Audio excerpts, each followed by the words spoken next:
Fala, meus amigos, tudo bom com vocês? Sou eu, Gustavo Fernandes, e a gente vai para mais uma aula do nosso curso gratuito de Direito Administrativo. Anote aí, por gentileza, nossos canais de comunicação, Gustavo_Fernandes_Salles, gustavo.fernandes@tjdft.jus.br é o nosso e-mail. Aula 12. Vamos falar da concessão e permissão de serviços públicos. É uma nova espécie de contrato administrativo.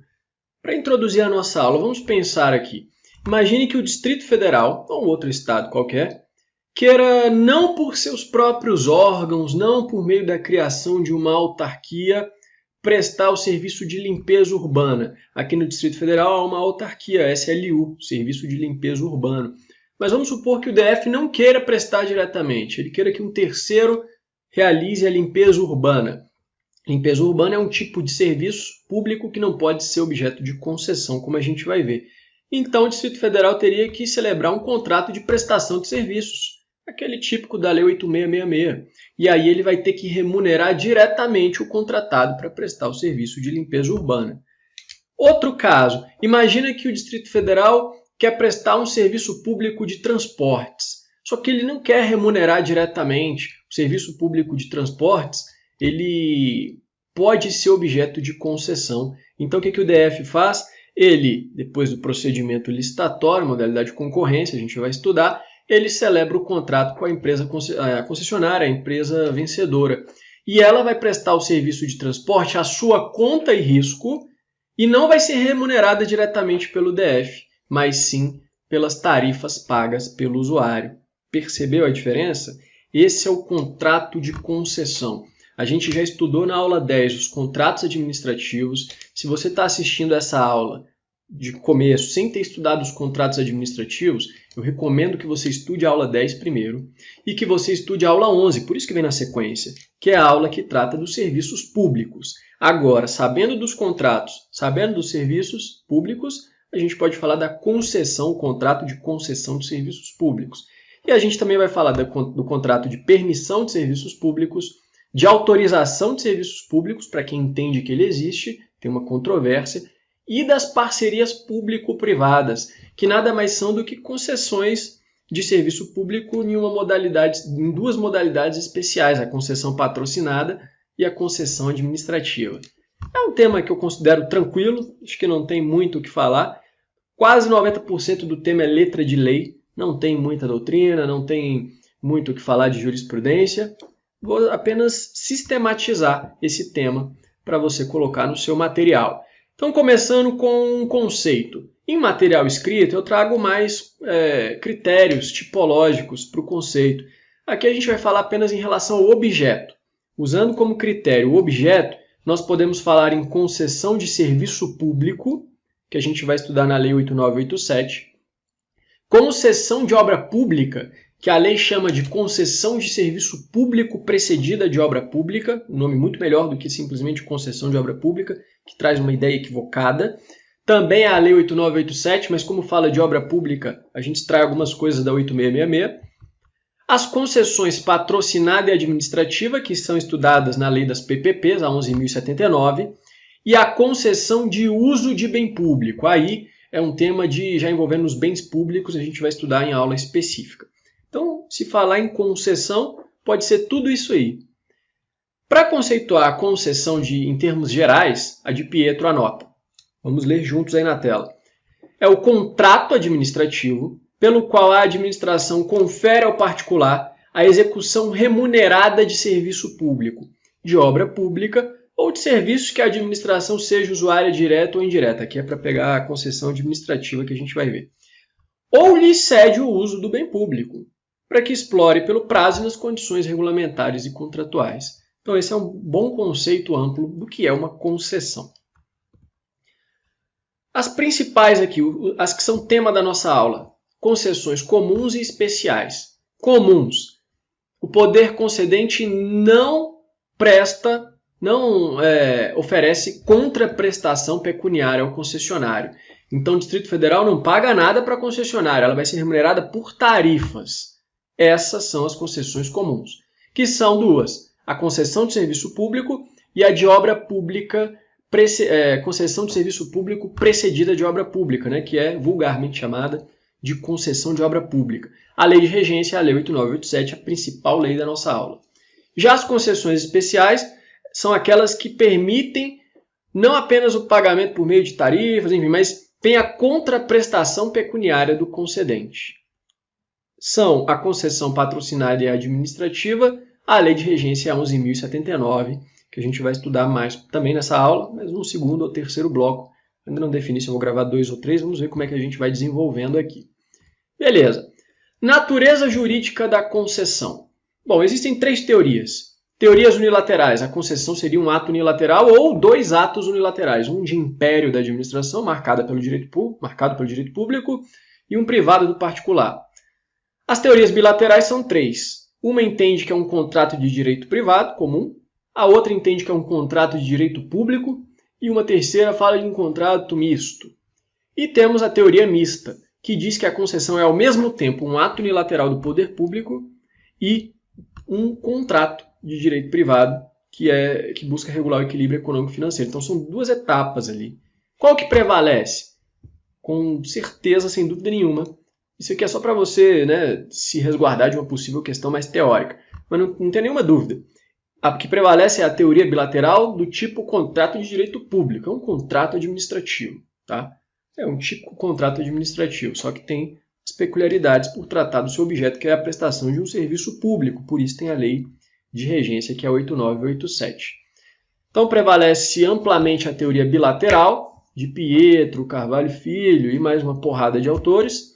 De onde que se extrai a concessão e a permissão também de serviços públicos? Artigo principal, 175 da Constituição.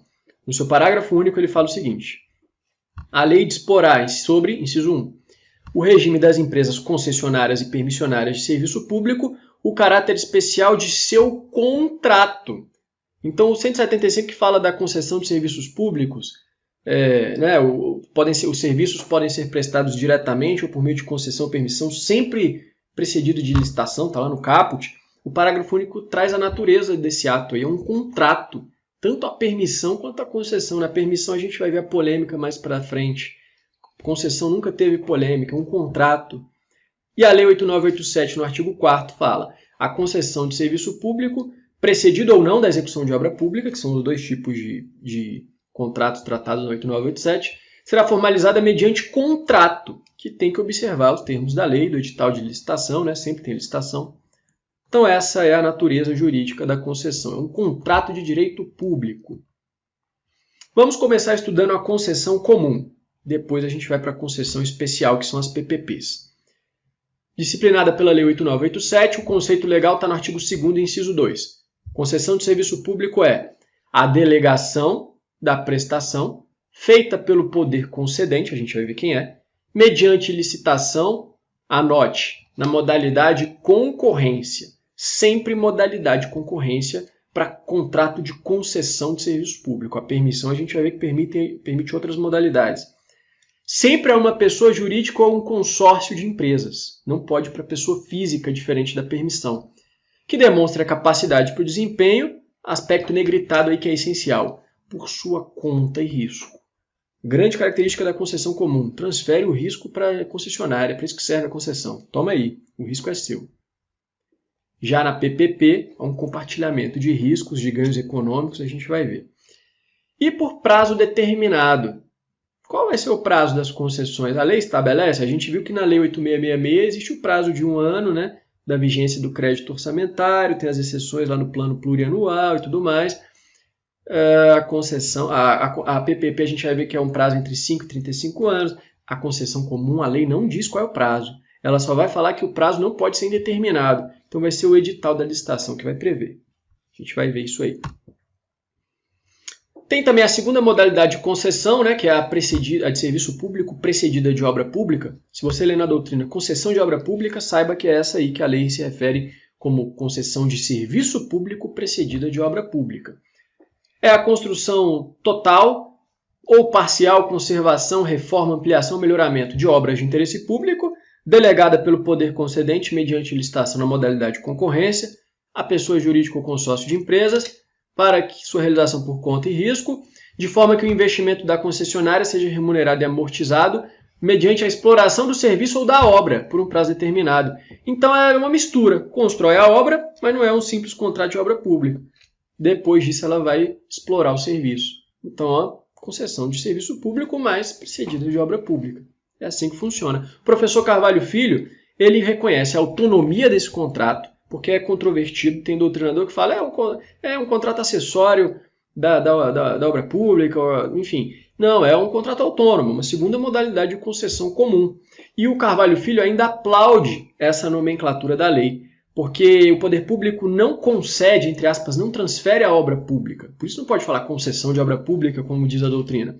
O que ele transfere é o serviço público que vai ser prestado após a execução da obra.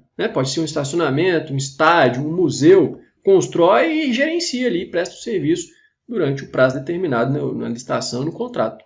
É assim que funciona. Por isso é a concessão de serviço público precedida de obra pública. Ele fala, em verdade, são dois objetos desse contrato, a execução da obra, e aí não tem nenhum tipo de remuneração, o concedente não paga nada, faz a obra, a contraprestação vai vir posteriormente, com a exploração do serviço, que é o segundo objeto do contrato, aí sim cobrando as tarifas dos usuários. Grande característica da concessão comum. Quem paga não é o poder público. Ele não paga, toma aí 50 milhões para realizar, não. Ele concede, e a concessionária constrói a obra, ou se não for precedida de obra, presta o serviço, e quem vai pagar? Está em negrito aí na tela. Os futuros usuários, por meio de tarifa. É assim que funciona. A Adpietro admite também contribuição de melhoria como forma de remuneração. Ela admite a contribuição de melhoria, vai que cai isso na prova, mas o que todo mundo fala é a tarifa. Então remunera por tarifa. O objeto, cuidado, é o serviço público, a gente já sabe, precedido ou não de obra. Mas todo e qualquer serviço pode ser objeto, então, do contrato de concessão? Não. Doutrina diz, serviços públicos sociais, alguns deles pelo menos, como saúde, ensino, eles não podem ser objeto do contrato de concessão de serviço público. Por quê? Porque eles não podem ser objeto de delegação, o Estado apenas autoriza e fiscaliza as escolas, os hospitais particulares. São serviços gratuitos quando fornecidos pelo Estado, então não tem sentido. Impossibilita qualquer tipo de cobrança. É gratuito, então não pode ser objeto da concessão. Só podem ser objeto de concessão, então, os serviços comerciais e industriais do Estado, como a gente estudou na aula de serviços públicos, porque eles sim exigem uma contraprestação em regra, e aí vai ser a tarifa que vai ser cobrada. Outra questão, serviço ut singuli e ut universi. Só os serviços singulares, serviços públicos singulares, podem ser objeto de concessão. Os coletivos, chamados de ut universi, eles não podem. Por quê? Porque não tem um usuário direto, é toda a coletividade que usufrui, apenas indiretamente o cidadão usufrui, e não há como mensurar o quanto cada um está usufruindo. Então não tem como cobrar uma tarifa dos caras. Esse tipo de serviço a gente já estudou, esses serviços são remunerados por impostos, e não por tarifa ou taxa, a depender se há o poder de império ou não. Então não é objeto da concessão. O objeto da concessão é o serviço ut singuli, singular, aquele que implica o oferecimento de utilidades fruíveis diretamente pelo usuário, como os comuns aí que a gente conhece, transportes, telecomunicações, fornecimento de gás. Tá? O poder público delega para que a pessoa execute por sua conta e risco, tarifa paga pelo usuário, embora se permita que na licitação se preveja a forma alternativa de remuneração como forma de adequar a modicidade das tarifas. A gente vai ver também. Essas são as características principais, portanto. Olha o artigo 11, o que ele fala. Poderá o poder concedente prever, em favor da concessionária, no edital da licitação, a possibilidade de outras fontes provenientes de receitas alternativas, complementares, acessórias ou de projetos associados, com vistas a favorecer a modicidade das tarifas. E o parágrafo único do artigo 11 diz que as fontes de receita serão obrigatoriamente consideradas para aferir o equilíbrio econômico-financeiro. Olha como isso caiu em prova, muito tranquilo, essa questão aqui, muito tranquila. CESP 2019. O poder concedente não poderá prever, em edital de licitação, receitas alternativas em favor da concessionária para assegurar a modicidade das tarifas dos serviços públicos. Totalmente errado. O artigo 11 deixa bem claro, pode prever receitas alternativas. É que muita gente não está habituado à lei, apenas decora tarifa, tarifa, tarifa. E aí, se cai uma questão dessa na prova, de receitas alternativas, a pessoa fica tendente a marcar, né, que não pode. Mas a lei prevê expressamente até como forma de colocar as tarifas mais baixas, né, modicidade das tarifas. Sujeitos da concessão. Temos dois sujeitos, o concedente e o concessionário, ou a concessionária. O poder concedente tradicionalmente se entende como o Estado em sentido estrito, ou seja, as pessoas federativas, União, Estados, DF e municípios. Esse é o poder concedente tradicional. Só que a prática legislativa, e aí a doutrina acompanhou, elas permitem que a lei preveja outros. Por exemplo, as agências reguladoras podem ser poder concedente. Um exemplo é a Anatel, na Lei 9472, artigo 19, inciso 6, ela pode ser concedente de contrato de concessão de serviço público de telefonia. Outro exemplo está na Lei 11.107, artigo 2º, parágrafo 3º, a Lei dos Consórcios Públicos, diz que eles podem atuar como poder concedente em relação aos serviços de sua responsabilidade quando houver autorização no contrato de consórcio público. Então anote aí, poder concedente, os entes políticos, né, os entes federativos, agências reguladoras se houver previsão legal, consórcios públicos se houver previsão no contrato de consórcio.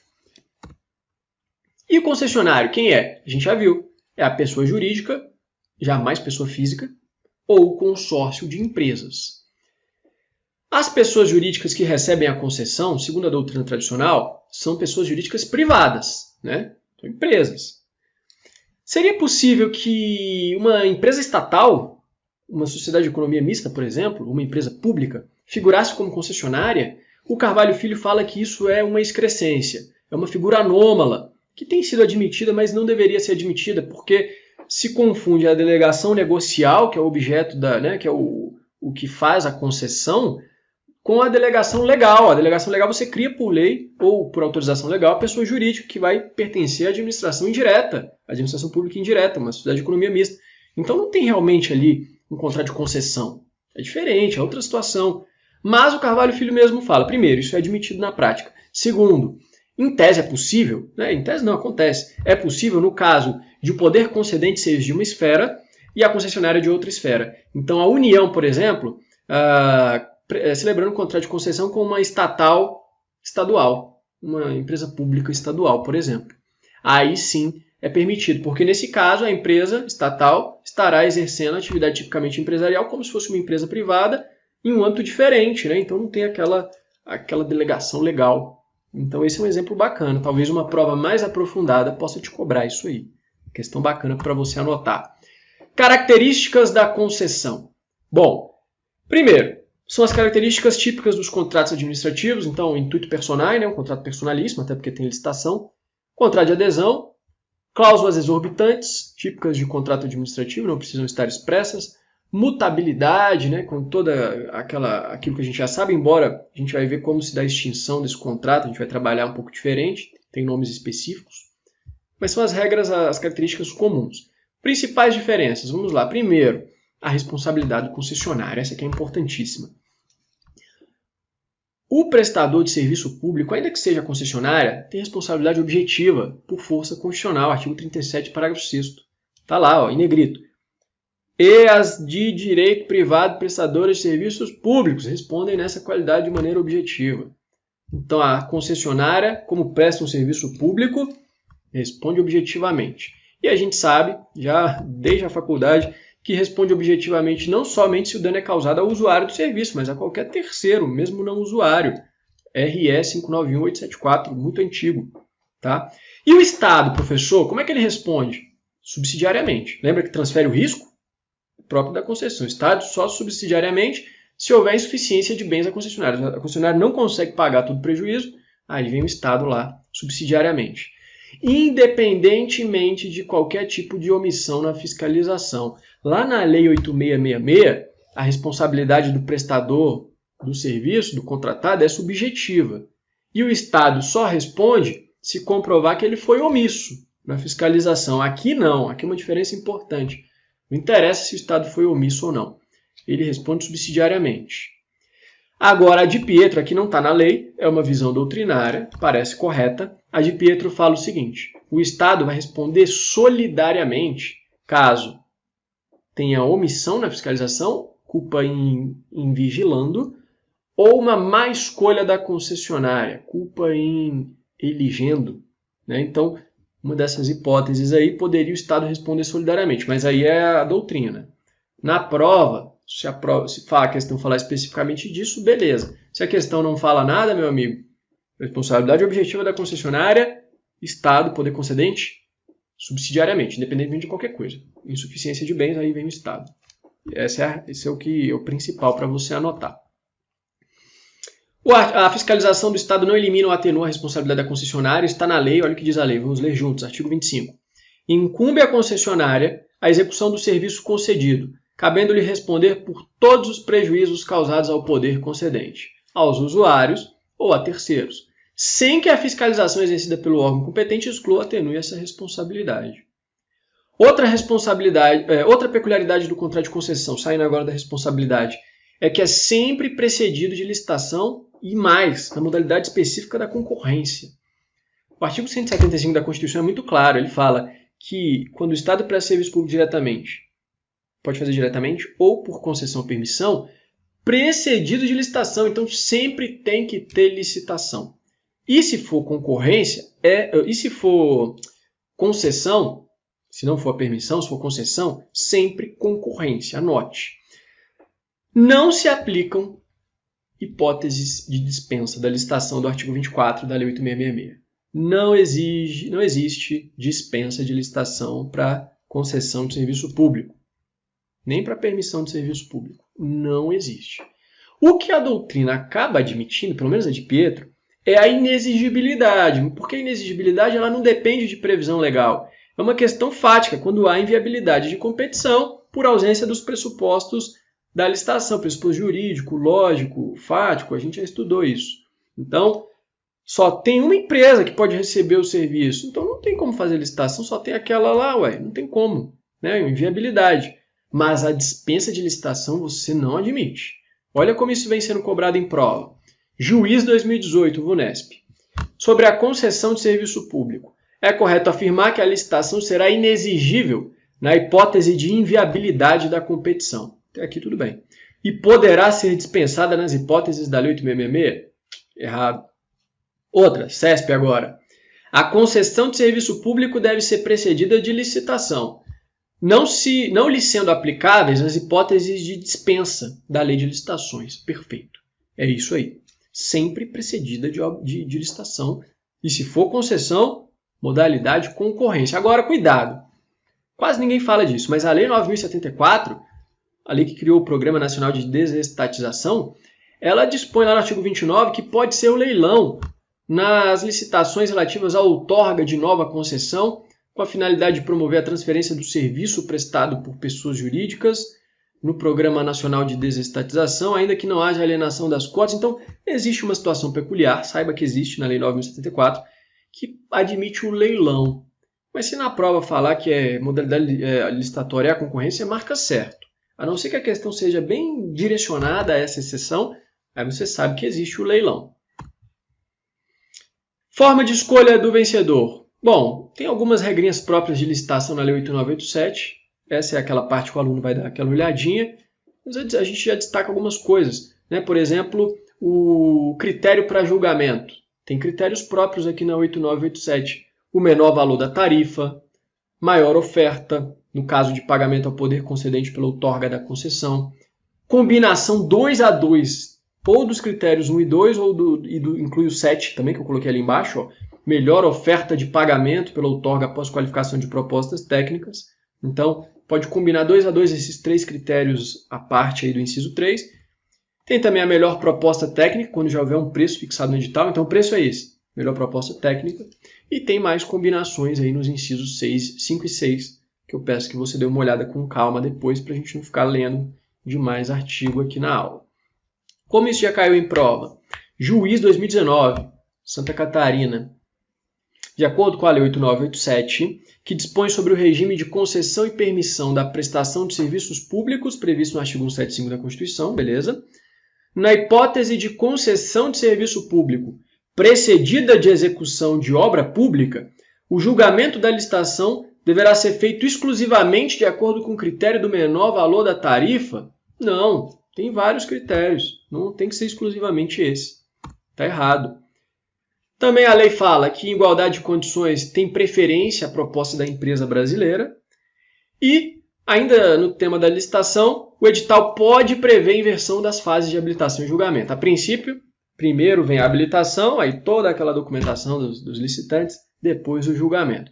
Mas, para agilizar, já, né, como fazem as leis do pregão, da RDC, que é muito mais rápido, o edital pode prever a inversão. E aí vai seguir o rito aí do 18A, que fala, 1. Encerrada a fase de classificação, né, o julgamento, ver quem foi a melhor proposta, será aberto o invólucro com os documentos de habilitação do licitante mais bem classificado. Verificado o atendimento das exigências do edital, o licitante será declarado vencedor. Então, só precisa ver a documentação referente à habilitação do vencedor.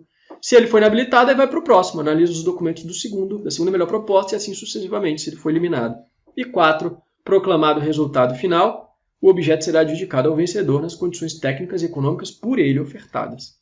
Beleza, tranquilo. Olha como isso foi cobrado em prova. CESP 2019. Edital de licitação poderá prever a inversão na ordem das fases de habilitação e julgamento. Hipótese em que, verificado o atendimento das exigências do edital, o licitante será declarado vencedor. Perfeito, perfeito. Prazo das licitações, prazo do contrato de concessão de serviço público. Bom, a gente vai ver que as PPPs têm prazo específico, lá a gente vai ver, né, o mínimo e o máximo. A concessão comum não tem prazo. Não se aplica também a Lei 8666, que tem os prazos de 1 ano como regra, a gente já falou. Então, o que a lei diz é o seguinte, primeiro, não pode prazo determinado, e o artigo 18, inciso 1, fala, o edital de licitação elaborado pelo concedente vai fixar o prazo. Então, o edital vai falar lá, 10 anos, vai estar no edital, tá? O prazo é fixado no edital e, consequentemente, no contrato. Só não pode ser indeterminado. Agora, algumas leis específicas prevêem um determinado prazo. Exemplos, vou trazer 3 aqui. A concessão de transmissão e de distribuição de energia elétrica, contratadas a partir de 95. Elas têm um prazo de 30 anos, necessário de 30 anos, limitado a 30 anos, melhor dizendo, e pode prorrogar por um igual período, então até 60 anos, tratando-se aí de distribuição de energia elétrica. Concessão de serviços de telecomunicações. A Lei 9472 diz que o prazo máximo é de 20 anos, mas ele pode ser prorrogável por iguais períodos.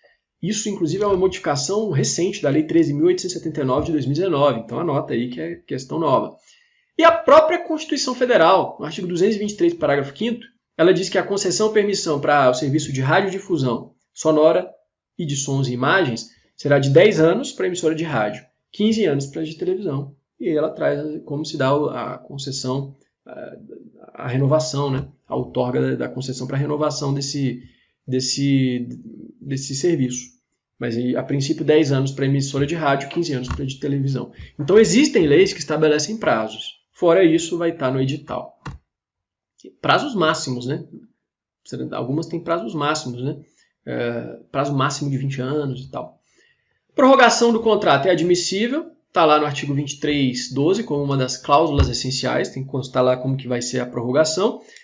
E o parágrafo 1º do artigo 42, ele fala, vencido o prazo mencionado no contrato ou ato de outorga, o serviço poderá ser prestado por órgão ou entidade do poder concedente. Como é serviço público, ele tem que continuar. Então, venceu o prazo, o próprio poder concedente passa a prestar diretamente e em negrito ali. Ou delegado a terceiros mediante novo contrato. Não fala de licitação, né? Mas o Supremo conferiu interpretação conforme a esse dispositivo, mostrando que é imprescindível a licitação prévia para delegar novamente a terceiros. Então, um novo contrato, delegando a terceiros, nova licitação. Isso é óbvio, né? Mas o Supremo teve que deixar isso claro. A Lei 9.074 de 95 diz que é vedado à União, Estados, DF e municípios executarem obras e serviços públicos por meio de concessão e permissão de serviço público sem lei que lhe autorize e fixe os termos. Então, a regra é que existe uma lei prévia específica permitindo a concessão. E aqui, no caso, fala inclusive da permissão, né? Embora a doutrina não faça uma divisão, a gente vai ver daqui a pouco. Dispensada a lei autorizativa, no caso de saneamento básico e limpeza urbana, e nos referidos na Constituição Federal, nas Constituições Estaduais e nas leis orgânicas. Então, o que a doutrina fala? Cito aí o Carvalho Filho. Se já tem previsão de delegação, concessão, permissão, do serviço no ordenamento jurídico, em alguma lei, em Constituição, estadual, federal, lei orgânica, não precisa de nova autorização legal, já tem a permissão. Agora, para um serviço novo, é preciso que a concessão seja precedida de manifestação da vontade do legislador, de lei prévia, autorizando. A Lei 9.074 ela fala de permissão também, né? Tem doutrinador, a gente vai ver o Matheus Carvalho, ele fala que na permissão não seria necessária a prévia autorização legal. A gente põe na prova, então, o que está na lei, o que está na doutrina, né? Para a gente encerrar esse bloco, vou encerrar aqui meia horinha, para não ficar muito pesado. Principais características da concessão, para a gente fechar. Responsabilidade objetiva do concessionário. O Estado responde subsidiariamente, independentemente de comprovação de omissão ou não na fiscalização. A licitação é sempre exigida e é sempre na modalidade de concorrência, embora uma lei lá preveja o leilão e tal, mas na prova, concorrência, salvo a inviabilidade de competição, a inexigibilidade, segundo a doutrina. O prazo, salvo leis específicas, ele é fixado no edital da licitação, não tem prazo mínimo nem prazo máximo, só não pode ser indeterminado. E há necessidade de autorização legal para celebrar novos contratos, a não ser que já haja autorização no ordenamento jurídico. Vamos encerrar por aqui esse primeiro bloco, a gente volta no próximo.